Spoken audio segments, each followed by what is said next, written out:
Cocaine Cowboys, the deadly rise of Ireland's drug lords in association with Crime World. The live show is on sale now. We're coming to Belfast Waterfront Studio on Saturday, April 27th. Check mcd.ie or venue for ticket details. So when Soldier F appears for trial for murdering William McKinney and James Ray and the attempted murder of 5 others on Bloody Sunday, it'll be 52 years after the event. I mean, we had a cold case murder investigation here that ended up in a conviction in court this year. It was the coldest case, they called it, in Ireland, and it was 42 years. I mean, you're talking another 10 here. It's taken a long time for these families to see anybody standing in the dock. It's been a massive, massive campaign to even get this far. The Bloody Sunday families are very unique in terms of how they have, I suppose, conducted themselves over the years. To take it back, it's sort of like, I always think when you look back at the beginning of this, it's almost like a sort of making, the sort of making a murderer like type Netflix type almost show. Because when you look at what happened, originally they had the Widgery Tribunal, which happened quite soon after. So Bloody Sunday takes place on the 30th of January 1972. The paratroopers attack a civil rights march, and after that, there's an inquiry where Widgery was a whitewash. Basically, he more or less justified the actions of the British Army in that day. I think he said they might have been like slightly over exuberant or whatever, but it was justified in what had happened. And so for years, that stood as the story of Bloody Sunday for those families who were left crying, I suppose, in order to get justice for their loved ones and to vindicate their loved ones and get some vindication for their name.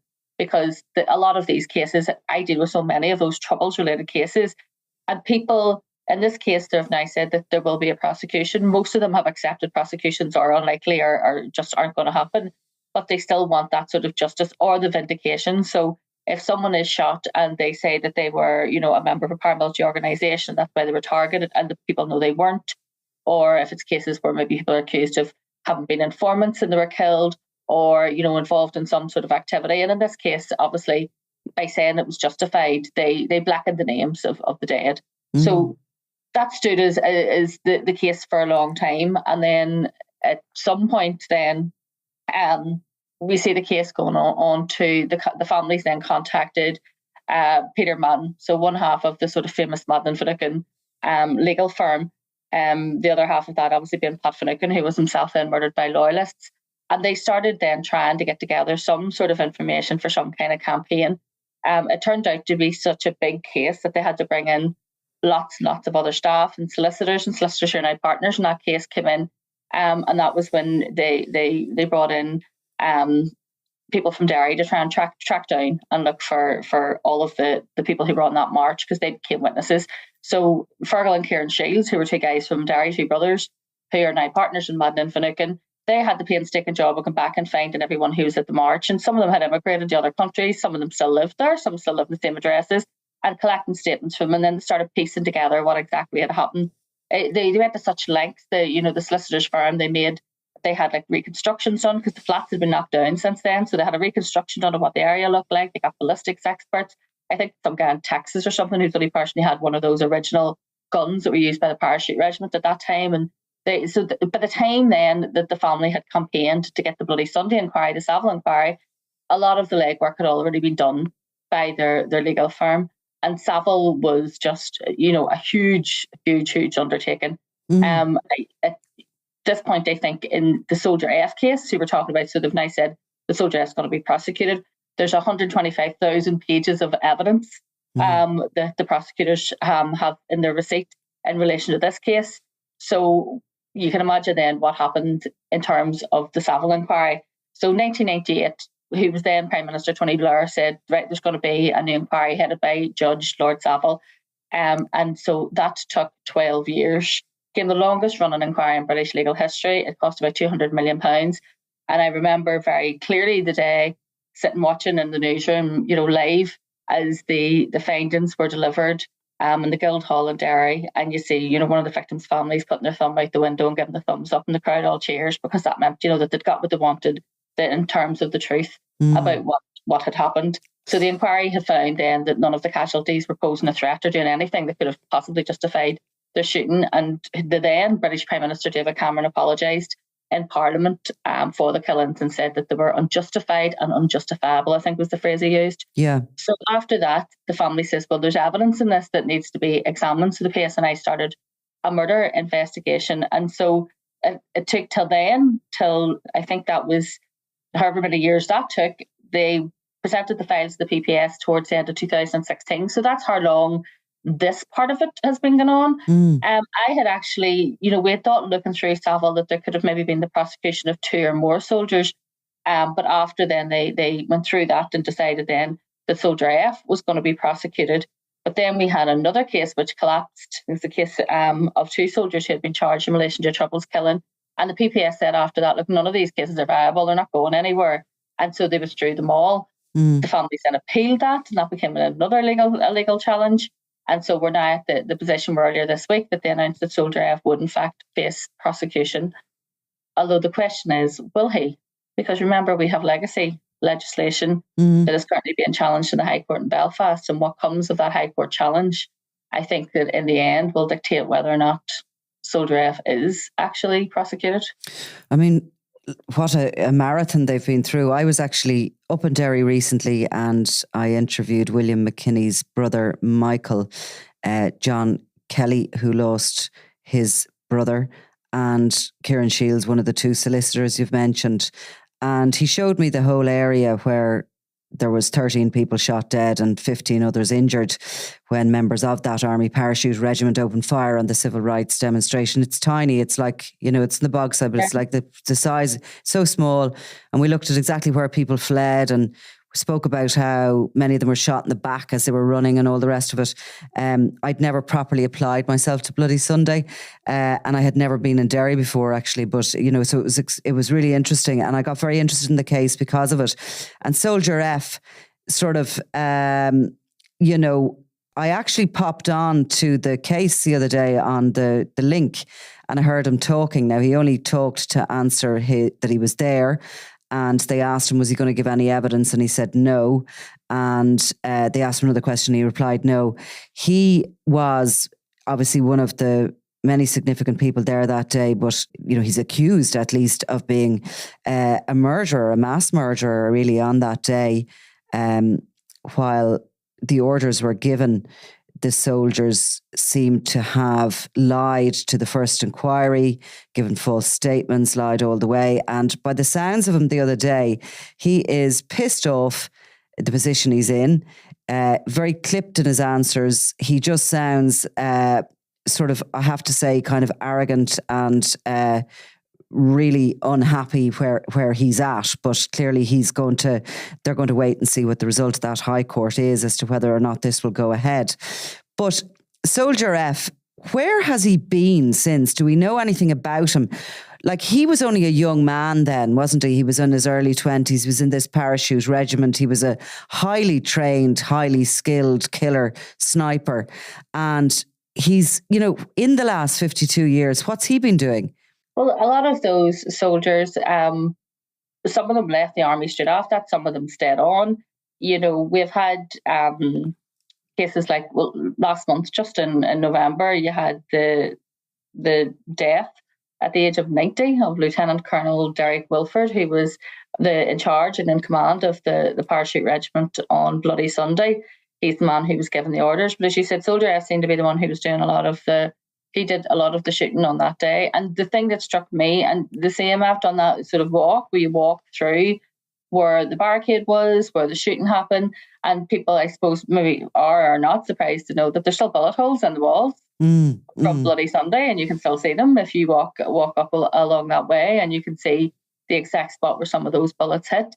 And it is tiny, as you said, and everybody in Derry's not a big place anyway, but everybody in Derry knows someone who was either killed or injured, or at least someone who was on that civil rights march that day. It has such an impact on that city, and it has such an impact on it lasting until this day. So Soldier F obviously was one of the renegade soldiers. There's a whole I suppose story list that goes into what happened then too, because a lot of those soldiers then, some of them left the army. And remember, a lot of soldiers at that time, especially British soldiers, were, I suppose, what they would have called There were economic recruits. There were people who came from, poorer parts of the north of England, and a lot of them went on then to be mercenaries and joined mercenary groups and fought in other places and other conflicts in Angola, especially. Some of the Bloody Sunday soldiers showed up. And that was because they were called the Wild Geese, the film The Wild Geese. That's obviously based on that's what they call renegade soldiers who go turn into mercenaries. Some of the Bloody Sunday soldiers showed up there. Now, Soldier F wasn't one of them, but yeah, there's a whole campaign in England led by people like Johnny Mercer. One very posh Tory told me that they call them the military wing of the Conservative Party, people who either were ex-soldiers or who served constituencies that would have huge army bases on it, so therefore obviously a lot of their voters. And they are the people that have pushed for this current legislation that I've just spoke about, the legislation that will then give an amnesty to anyone who gives information in relation to the Troubles. And that is one of the reasons why that was pushed through, is because when Boris Johnson fancied himself as being leader of the Conservative Party, he promised those backbenchers, those military wing of the Conservative Party, that he would find a way to make sure that there was no more prosecutions.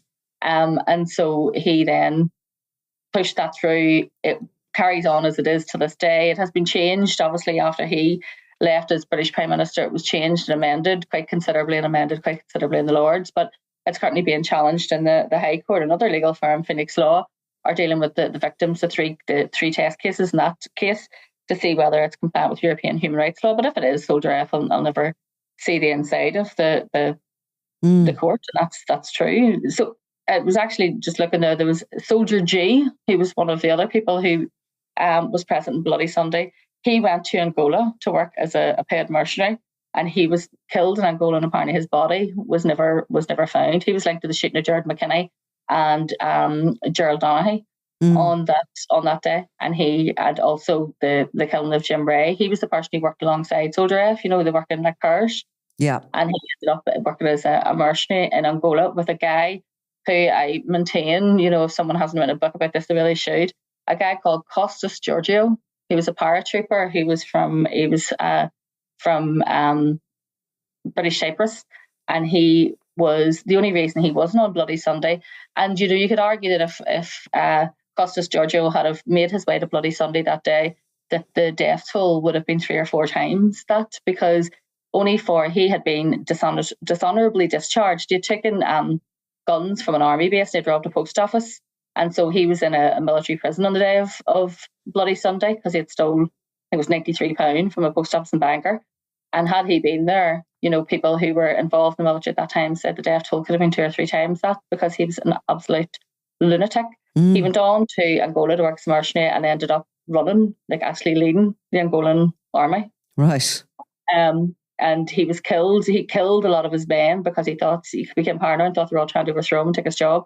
And Soldier J is one of the ones who then lost his life working for him. He advertised in an SAS magazine. It was called the Pegasus Journal. It was with a parachute regiment. It was a magazine of the parachute regiment, and they advertised there. So a lot of those Bloody Sunday parachute regiment soldiers, that's where they ended up. They went to Angola. Who's afforded them the letters as opposed to their identities, and why is that? Obviously because the military wouldn't, I don't suppose as a society we would agree with identifying military personnel or people working.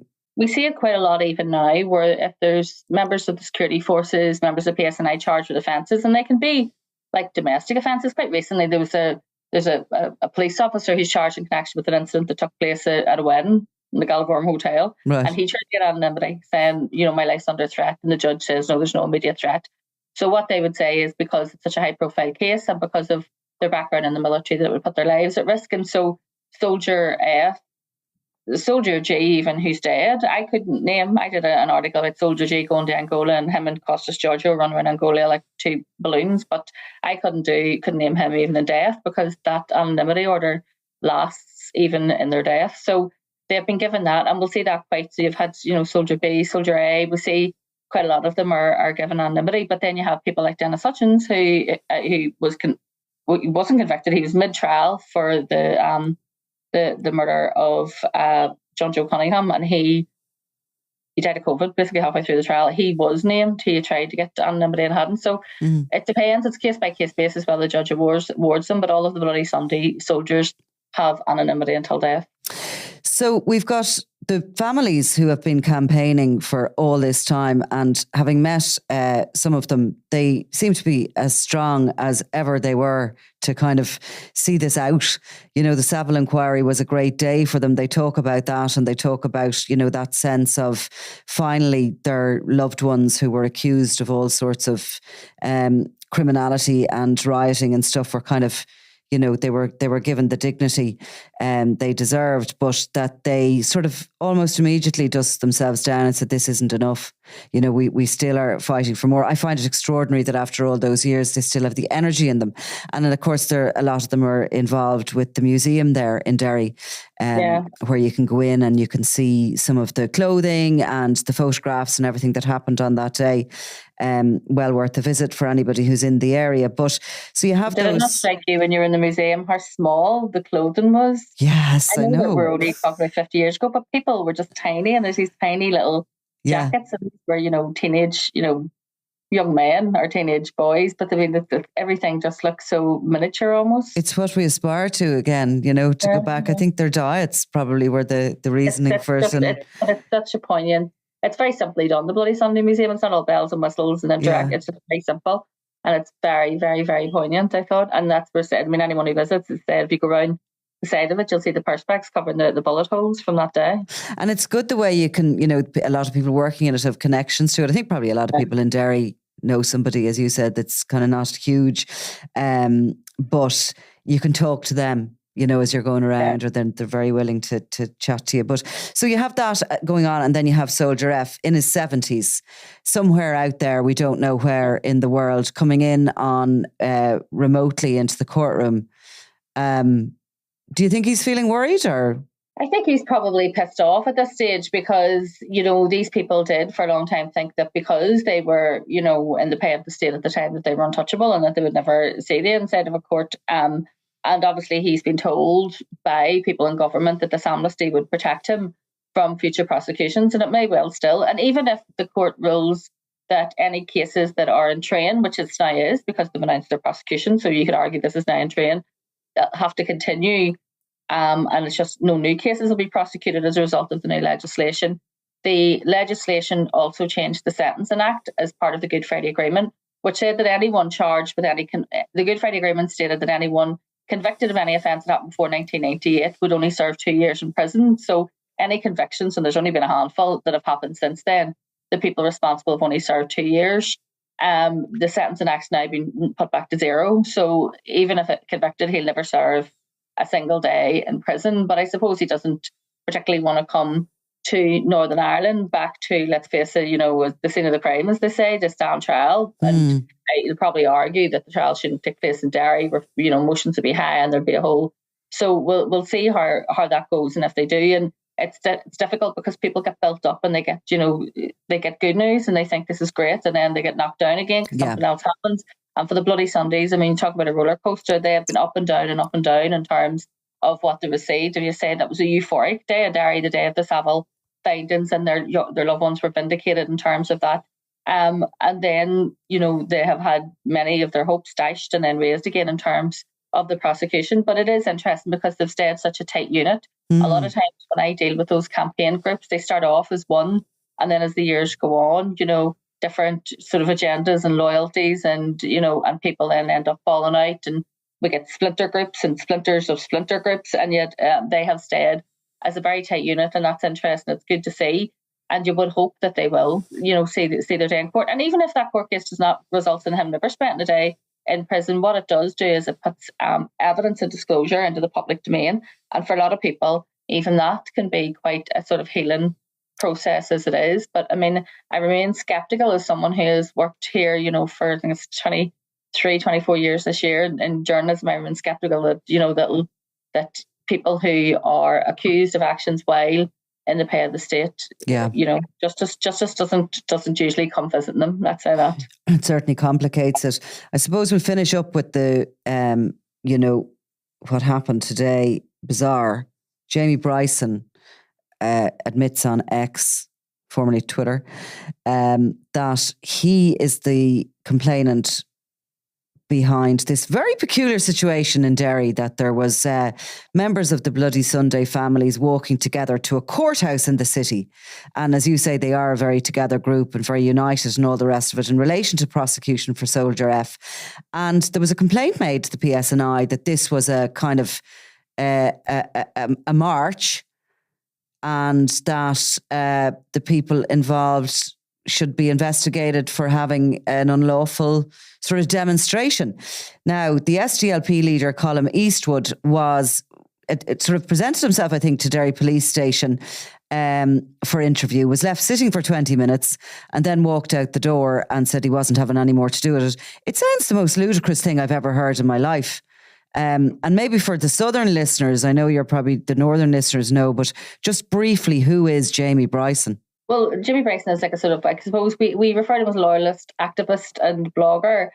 He's someone who would actually be quite close to thinking of the DUP, and that's been shown in recent times in terms of he would have led those anti-protocol protests. In connection with this, we have the Parades Commission. The Parades Commission is something that came from the Jum Cree dispute. It was set up to try and give sort of arbitrary judgments in terms of whether parades should be allowed to go ahead or not go ahead. It was particularly designed because we had conflict every summer around those parades. It certainly wasn't designed for this purpose. But he's claiming that this was an unlawful possession. I think that had somebody went and made a complaint about, victims from an IRA atrocity, walking in unison, giving each other support, going to a courthouse, you'd like to think that the PSNI would have told them to jog on and wise up to themselves, So the fact that, they're calling people in to even voluntarily be questioned for this, they'll argue, we have to tick a box if there's a complaint. We have to tick it, unlikely to go anywhere, but whatever. But at the same time, too, I think there has to be common sense in terms of things like this. If someone tries to do something for a publicity stunt, I think it's if it was any other circumstances, you'd go, well, political publicity stunts are part of the course. It's part of the rough and tumble of that world. But when it comes to victims of an atrocity and grieving families, I think that the police in that circumstance should have said, no, we're not even accepting this complaint, wise up to yourself. And Bryson's point being that, exactly as we've just been talking, that, people in service of the state and the military shouldn't be sort of pursued. That's a completely different argument, though. That's a completely different argument than people walking in possession. Yeah. So, that's go and debate that all you want in terms of should there be prosecutions. But the point is, if there is an amnesty, which is what the British government wanted for soldiers, they were told quite clearly there can't be an amnesty for one, there has to be an amnesty for all. Mm-hmm. So that means that, the two people who we know who were responsible for the Shankill bomb, Sean Kelly, who was convicted, and Thomas Begbie, who died in that bomb, are clearly not the only two people involved in the Shankill bomb. There's clearly a whole network of people who were involved in that. So they will also benefit from the amnesty. So remember that, we get an amnesty for soldiers, you get an amnesty for everyone. And the amnesty then applies to people who carried out attacks on the community that people like Jimmy Bryson would say they represent. We shouldn't have given him any publicity there, should we? Well, something, I think it's valid. It's valid in terms of what we're talking about. Yeah. The fact is that the Bloody Sunday families have had an incredible journey. And what we had just said is they have stayed tight as a unit, and they made a decision that day, we're going to walk in a very dignified way to the courthouse, and that's what they did. I think for them particularly, that was obviously a big day for them, and it was something they wanted to do. Their MP walked with them, as you would expect if you're elected to represent people. And so, I think it's valid to give it a mention, but it's not obviously their main. I'm sure it's hardly keeping them awake, nor is it their main objective concern. No, I hope not. It's ridiculous, and I think it makes the PSNI look ridiculous as well.